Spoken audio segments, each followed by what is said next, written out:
अंजनशलाकया चक्षुरुन्मीलितं येन तस्मै श्रीगुरुवे नमः। परमपुराचार्यगुरुवे नमः। मंगलं भगवान् वीरो मंगलं गौतमो मुनि मंगलं कुन्दकुन्दार्यो जैन धर्मोस्तु मंगलं। नमः समय साराय स्वानुभूत्या चकासते चित्स्वभावाय भावाय सर्वभावान्तरचते।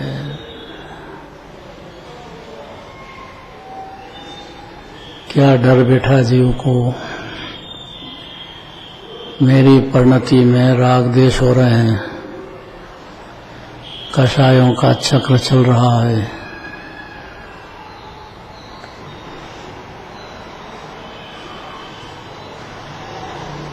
आठों कर्मों ने मेरे को घेर लिया है, मैं अकेला हूँ, आपके सिवाय मेरी कोई सुनने वाला भी नहीं है। आप बोलते नहीं हो, आप तो अपनी आत्मा में लीन हो गए, अब मैं किसको सुनाऊं? ये मेरी समस्या है, इसको भजन के माध्यम से समझना है। इस समस्या को अहो जगत गुरु देव याद होगा सबको, उसमें बोलो ये समस्या भगवान के सामने रखेंगे कि हे प्रभु आप तो तीन लोग के नाथ हो, हम आपको छोड़ के कहाँ जाएं? ये कर्म हमारे को हैरान कर रहा है अनादि काल से। आप तो लीन हो रहे हो,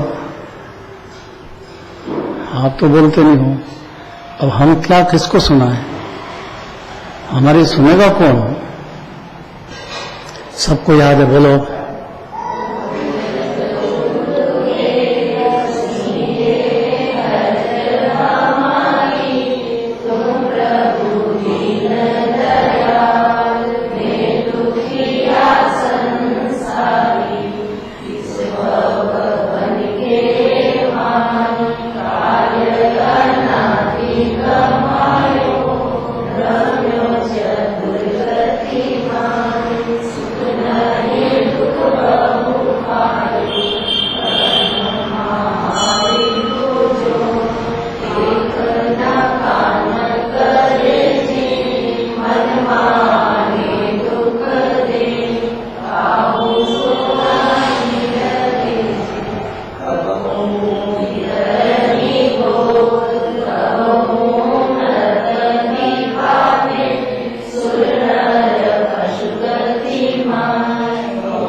तो साधु को तो रखें, साधु तो दिगंबर मुनिराज है, वो भी यही स्तुति करते हैं भगवान के सामने, नहीं करते हैं? अरण्य भगवान की भक्ति करते हैं कि नहीं? भावलिंगी संत जंगलवासी प्रचुर आनंद भोगने वाले, आत्मा को जानने में लीनता वाले, जानते तो है ही पहले से, वो भी यही विनती करते हैं भगवान के सामने। अपन कहाँ जाए हो, भगवान के सामने कह सकते ना अपना केस। आप हो तीन लोक के नाथ, आप ही सुनते, हमारी दूसरी तो कोई सुनता भी नहीं है।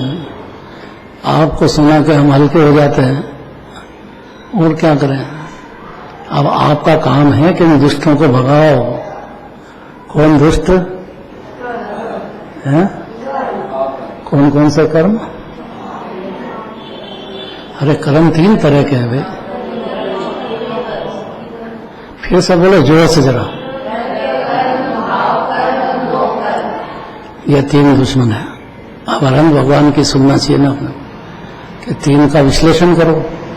द्रव्य कर्म तो पुद्गल है, उसमें ज्ञान ही नहीं है, और जिसमें ज्ञान ही नहीं है उसमें सुख में, शांति में, आनंद ढूंढोगे, ये तो तुम्हारी बहुत बड़ी गलती है ही नहीं उसमें। वो कोई तुमको जबरदस्ती हैरान करने की ताकत भी नहीं है।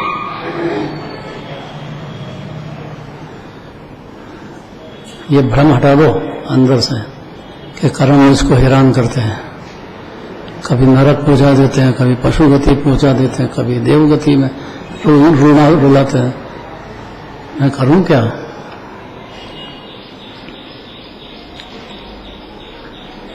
भगवान की जो कहना है वो कहना चाहते हैं। अब देखो कि आप जल्दी मत करो, खाली जिनराज के जो वचन है उसको ध्यान से सुन करके पहले श्रद्धा करो।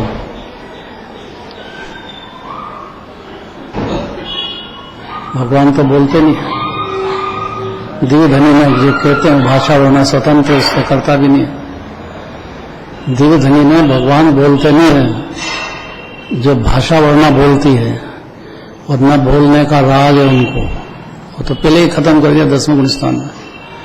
राग का है, ओंकार ध्वनि कीर्ति है, उसके कर्ता नहीं है भगवान, क्योंकि वो पुद्गल की पर्याय के कर्ता जीव कैसे हो सकता है? ओंकारमयी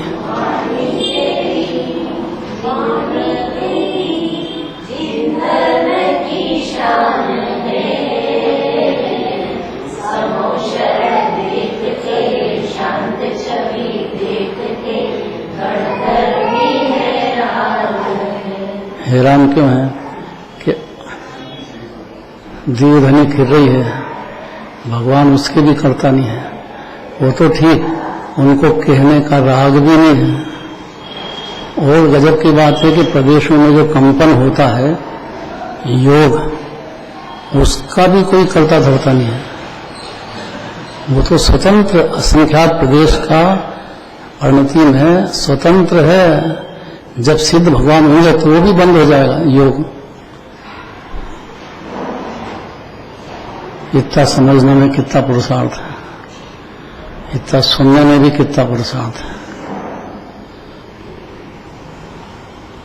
इसलिए भगवान की ज्यादा सुनाना नहीं, उनकी सुनना चाहिए। क्या कहते हैं भगवान कि श्रद्धा करो जिनेंद्र भगवान के वचन पे। उन्होंने जैसा कहा है, शरीर पुद्गल है, भिन्न है, आत्मा से बिल्कुल अलग है, आत्मा देह को छुआ भी नहीं है। ये मलमूत्र का ढेर शरीर पुद्गल है। और फिर दूसरी बात अनित्य है, ज्यादा देर टिकता ही नहीं, टिकेगा भी नहीं ज्यादा देर। अरण्य भगवान का ही नहीं टिकता है तो दूसरे का कहां से टिकेगा?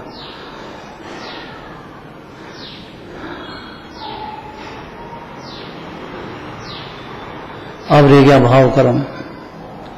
तो भाव कर्म से आपको नहीं डरना है, भाव कर्म खुद ही डर करके भागेंगे। यही समझने की सबसे बड़ी बात है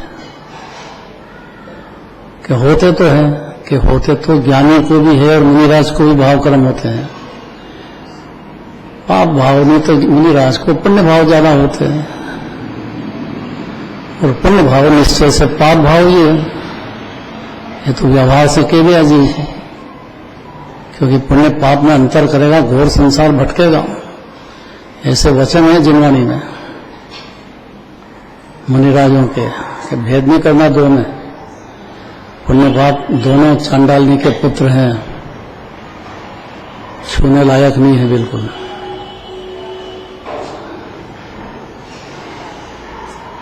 कितनी कठिन पड़ रही है। आनंद आ रहा, आनंद आ जाएगा।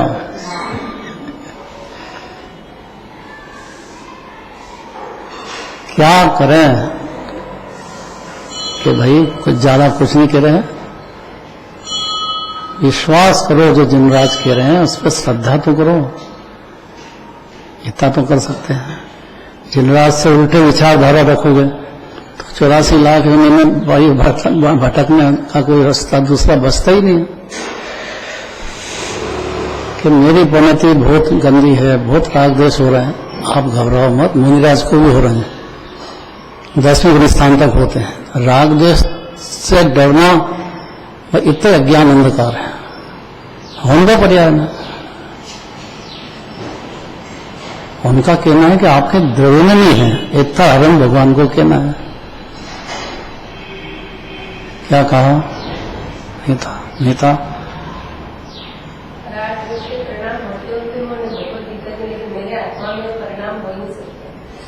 फिर से रागद्वेष के जो परिणाम हो रहे हैं वो हो रहे हैं, तो लेकिन मेरी आत्मा में उनका कोई प्रवेश नहीं। कैसी बात कर रहे हैं? तो फिर कहाँ का अध्यार आकाश में है? मेरी परिणति में है, मेरे देह में ये अनेकांत अमृत है। इतना समझाना ही पड़ेगा जीव को, खुद को। अगर के मेरे रागद्वेष नहीं हो रहे हैं तो अनंत हो जाओ फिर आप। आपके द्रव्य में होते ही नहीं है कि नहीं तो मेरे हो रहे हैं, ये भ्रांति छोड़ दो। आपको नहीं हो रहे हैं, आप पहले से ही परमात्मा विराजते हो, अरन भगवान जैसे, अनादि से ऐसे हो। ये भ्रांति छोड़ दो। मेरी परिणति में हो रहे हैं, मेरे द्रव्य में बिल्कुल भी हो अनादिकाल से, ना होगी अनंत काल तक। तब करूं क्या कि इतना श्रद्धा करो कि मैं आत्मा हूं, मेरे में अनादिकाल से राग द्वेष हुए ही नहीं है। ये तो एक समय के लिए परिणति में हुए, उसका कारण मिथ्या दर्शन है।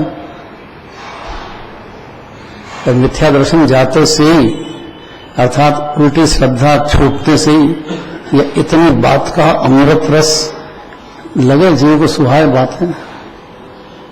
और थोड़ा सा भी ध्यान दे दे जीवन से तो उसकी परिणति में से डर हट जाए। बस मैं बन जाऊंगा, मैं बंदा हूं, मैं मर जाऊंगा। जो कभी मरा नहीं अनादि अनंत, उसको ये भ्रम है कि मैं मर जाऊंगा। कौन बना आज तक राजकुमार है?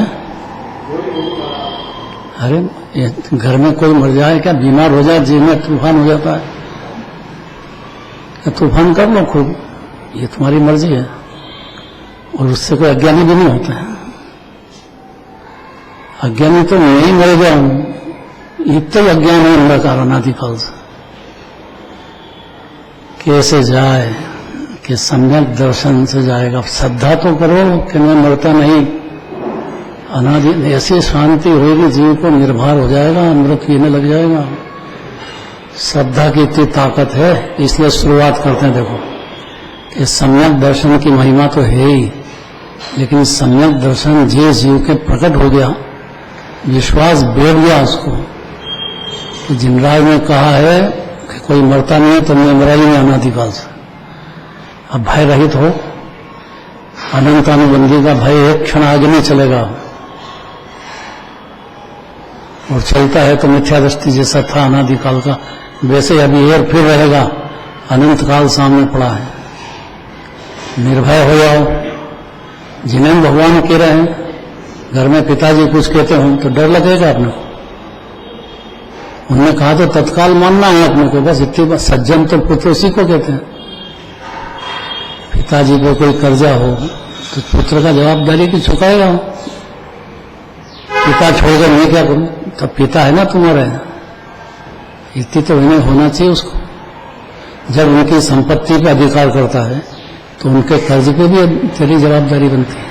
नहीं समझ में आती ये बात है।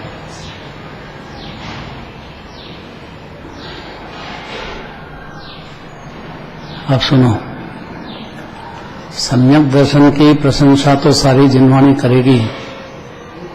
जीव की स्वतंत्रता से अपनी परिणति में जिनराज की वाणी सुन करके पैदा होता है, विश्वास पैदा होता है, उसको श्रद्धा होती है, तो उसकी प्रशंसा कर लो। सम्यक दृष्टि की प्रशंसा हमको मंजूर नहीं है, क्योंकि कुछ भी व्रत तब नहीं करता है जो करते हैं उनको मानता नहीं है, उनको भला समझता नहीं है।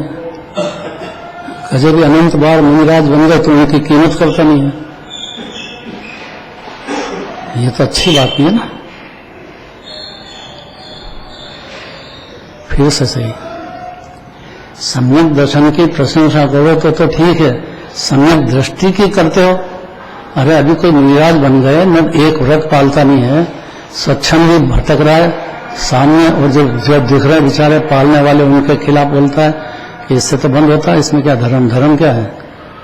ये पुण्य भाव कर लिया, त्याग कर लिया। त्यागियों का मार्ग नहीं, भोगियों का मार्ग है ये। त्याग काय के लिए कर रहे हैं?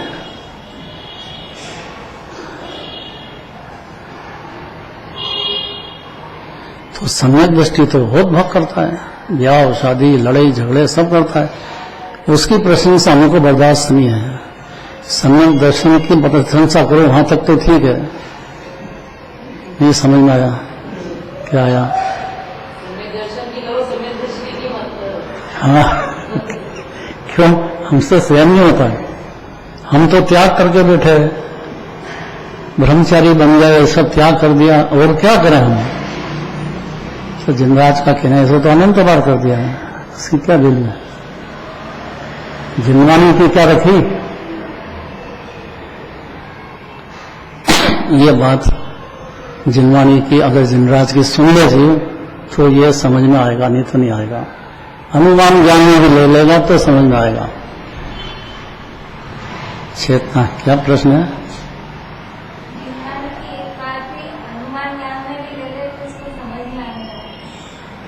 क्या आएगा?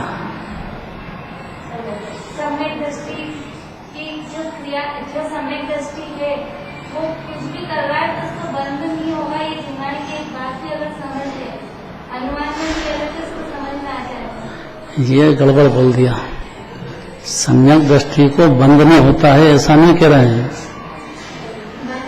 बंद तो होता है, पर वो उससे वो अपने को मतलब बंधन तो होता है, पर फिर भी वो उससे विरक्त नहीं है तो फिर कुटुंब ब्याह शादी क्यों करता है? खाता क्यों है? वो खाते हुए भी उससे विरक्त रहता है। ऐसा कैसे हो सकता है?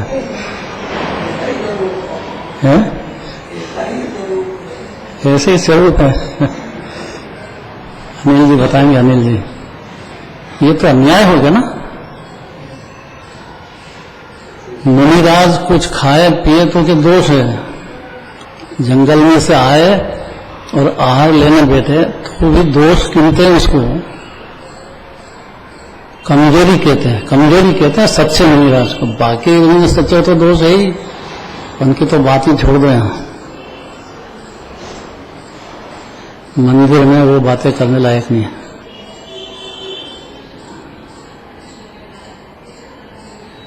फिर से सम्यक दर्शन की आप प्रशंसा करो तो हमको भी समझ में आता है, और सम्यक दृष्टि की करो ये बात नहीं समझ में आती है। अनिल जी, क्या रहस्य है इसमें?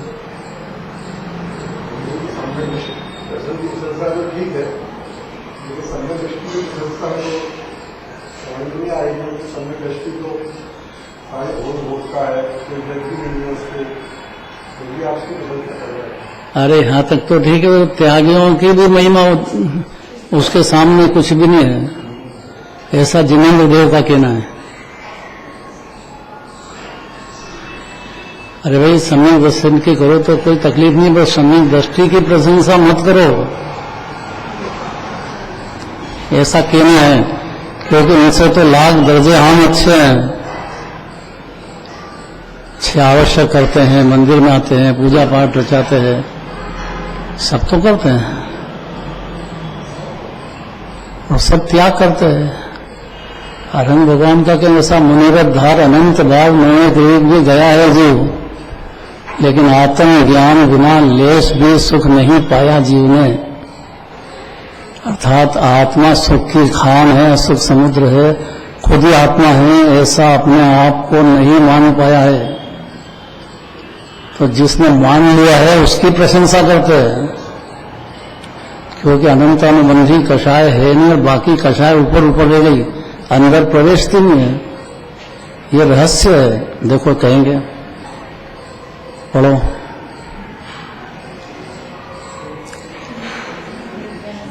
पांच नंबर का पहले पढ़ो।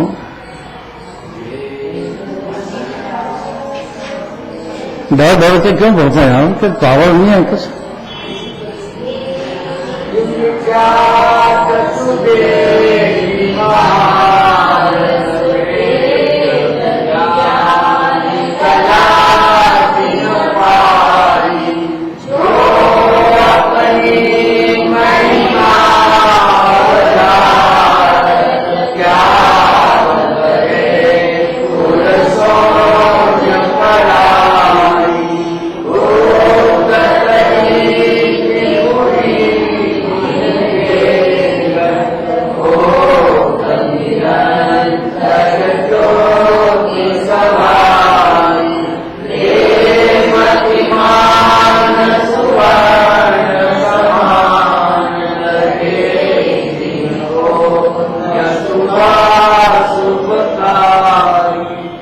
शुभ भाव को और अशुभ भाव को काई के लिया।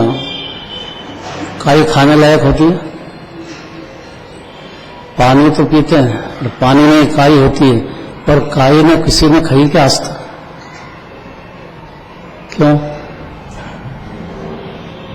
क्यों खाने लायक नहीं है। ऐसा शुभ और अशुभ दोनों भाव काई के समान है, अंदर उतारने लायक नहीं है।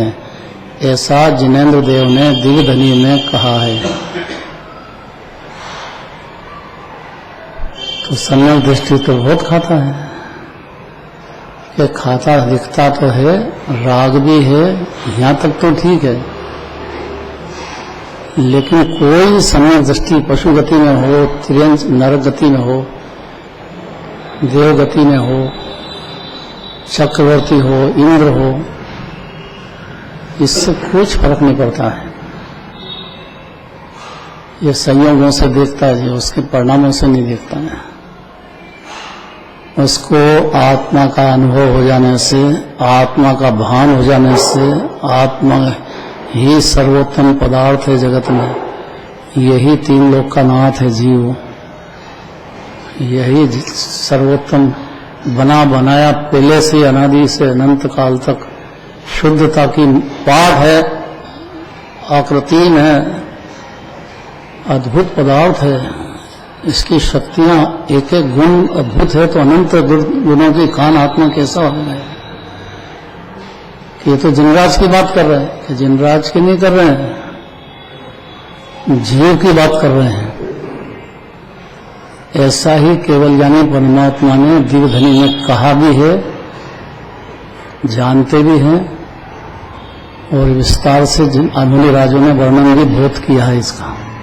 कोई दिगंबर सच्चे मुनिराज की बात सुनोगे तो ये बात समझना आएगी।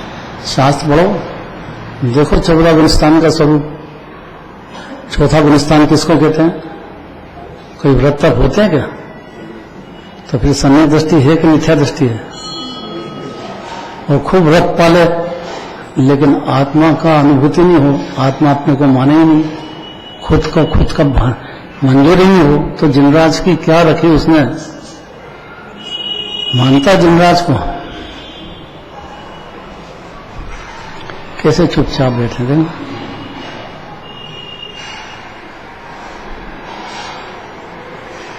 ये समस्या है। और अपने ज्ञान में सुलझाने की विचार करके और इस पर डिसीजन करने की निर्णय करना पड़ेगा जीव को। अगर कर लिया है तो सम्यक दृष्टि होता है, और सम्यक दृष्टि होता है तो उसकी प्रशंसा जिनवाणी बहुत करेगी। तो अभी तो अव्रति है, महाव्रति भी नहीं है, और जो महाव्रति होते हैं वो उनकी प्रशंसा करते हैं सम्यक दृष्टि की। महाव्रति भावलिंगी संत करते हैं। कहाँ लिखा है भगवती आराधना देखो, स्त्री पर्याय में हो कि पुरुष पर्याय में हो, कि नरक में हो कि स्वर्ग में हो, कोई भी सम्यक दर्शन जिसको आत्मा की अनुभूति हो गई, उसको श्रद्धा हो गई अपने आत्मा की, उसकी प्रशंसा द्वादशांग में अहम भगवान दिव्यधनी में करते हैं। तो आपको उसकी निंदा करने का क्या अधिकार है? जिसकी प्रशंसा तीर्थंकर करते हो, मुनिराज करते हो, कम से कम मुंह पे ब्रेक लगना चाहिए को। एकदम आलोचना कर दो उससे तो हम अच्छे हैं। देखो अब सुनना ध्यान से, क्या चमत्कार हो गया। भेद ज्ञान की कला प्रकट हो गई। यही सिखाना चाहते थे जिनवाणी। शरीर से भिन्न है, राग देश से भिन्न है, आत्मा तो परमात्मा है। जिनवाणी का तो इतना ही कहना है। ऐसा ज्ञान की कला मैंने संयोग होते हुए भी, परिणति में राग देश होते हुए भी अपने को भिन्न शुद्ध परिपूर्ण आनंद का दरिया मंजूर कर लिया जीव ने। हाँ भाभी ऐसा ही है और मैं ऐसा ही हूं, उसकी प्रशंसा करते हैं। अब देखो पढ़ो जोर से, क्या हो गया। भेदी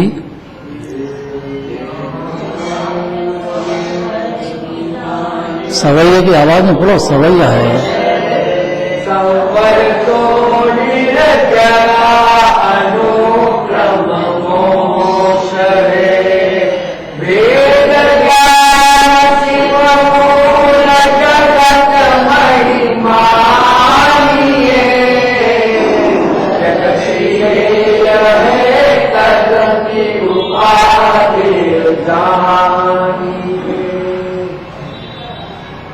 ऊपर पहले पढ़ना है, पहले ऊपर का अर्थ पढ़ लो तो फिर ये आगे का समझ में आएगा, नहीं तो नहीं आएगा, एक अक्षर भी नहीं आएगा। नहीं तो पढ़ो। जिन्होंने कोई भी तीन लोग का जी, चार गति में संगी पंचेंद्रिय की शर्त है, क्योंकि असंगी पंचेंद्रिय नहीं समझ पाएगा ये बात। उसके ज्ञान में इतनी ताकत में संगी पंचेंद्रिय होगा कि जो व्यापार धंधे में समझता है, लड़ाई झगड़े में समझता है, तो ये बात भी समझने की ताकत है उसे। हाँ पढ़ो। कौन पढ़ेगा? विक्रांत। लोक में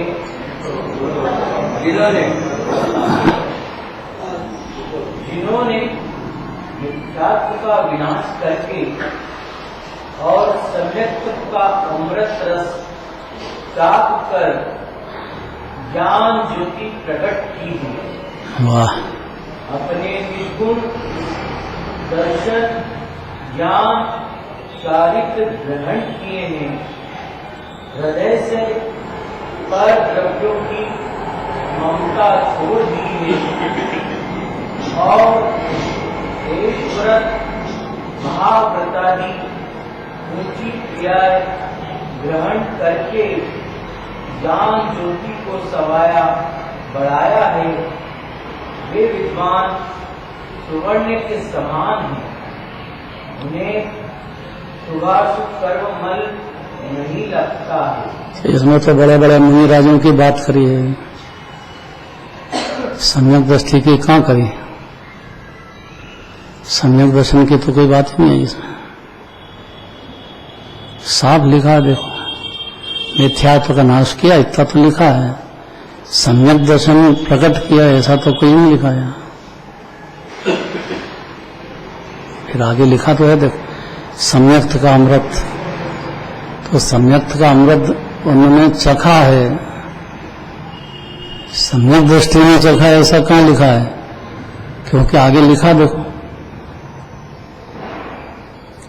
ज्ञान ज्योति प्रकट की है। अब यह ज्ञान ज्योति सभी जीव के ज्ञान चल रहा है, ज्ञान की ज्योति बिना तो जीव है ही नहीं कोई। और प्रकट की है का मतलब कि ज्ञान ज्योति में परद्रव्य की और अपनी पर्याय की कर्ता बुद्धि छोड़ दी है। अभिप्राय में, मान्यता में जिसने बंद कर दिया ये नाटक झूठा, श्रद्धा में से बंद कर दिया है, तो उसकी प्रशंसा करो। सम्यक दृष्टि की क्यों करते हैं? यहाँ तकलीफ है सारी, सारे जगत को यही जबरदस्त, बहुत जबरदस्त, हर मंदिर में यही लड़ाई झगड़े हैं, व्यवहार और निश्चय।